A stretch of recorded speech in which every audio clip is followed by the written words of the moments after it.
Hi, my name is Nathan Davis, and I chose to learn more about touchscreens for my scenario.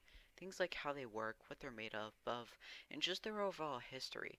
And after looking more into it, I found out why gloves don't work on them.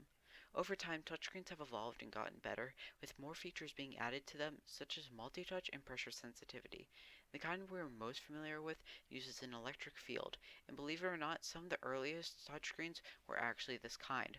Over time, many more methods of recognizing a touch were discovered, but this kind capacitive touchscreens kept their spot on the throne and are still used in many smart devices today. A touchscreen is made up of many different materials, all on microscopic levels of thickness and just overall size. I'll start with the first layer, the hardened glass. On the front of any touchscreen, there will be a layer of glass, but glass has one main flaw. It can shatter into many small pieces, rendering the touchscreen unusable. To make the glass less fragile, hardened glass is used on every touchscreen. This is done by soaking the glass in potassium nitrate, causing the original sodium atoms inside the glass to be replaced by potassium ones. The potassium atoms are larger than the sodium atoms, filling more space and making the force required to shatter the glass greater. The second layer is the touchscreen sensor. Um, it's the part that can recognize your finger.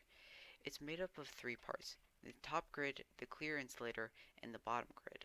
The top and bottom grids are both made up of indium tin oxide, and despite what I'm showing, everything is 100% clear.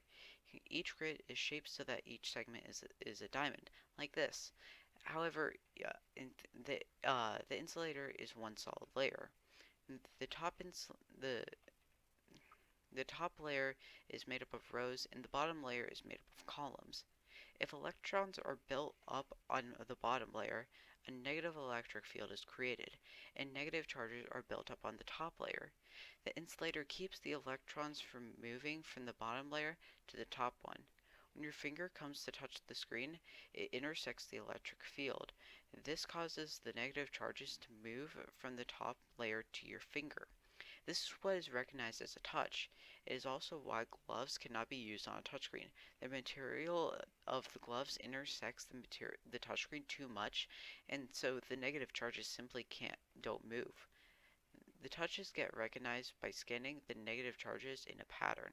It checks the top diamond's negative charges along the bottom columns, all in quick succession. Lastly, we have the third layer, the OLED display. This is at the very bottom of the touchscreen, and it shows the colors of an image. Any display is made up of pixels, which are microscopic lights, and have subpixels each with their own color: red, green, and blue. The color comes from photons, which is produced from electrons passing through the negative terminal, which is the yellow layer on top, and the positive terminal, which is the purple layer on the bottom. When they pass through the emissive layer, the layer in the middle, the photons are produced and create a colored light depending on the color of the emissive layer it's generated in. The more electrons pass through the emissive layer, the more intense the color is. When all three layers come together, the OLED display, the hardened glass, and the actual touch sensor itself, a masterpiece of technology is created.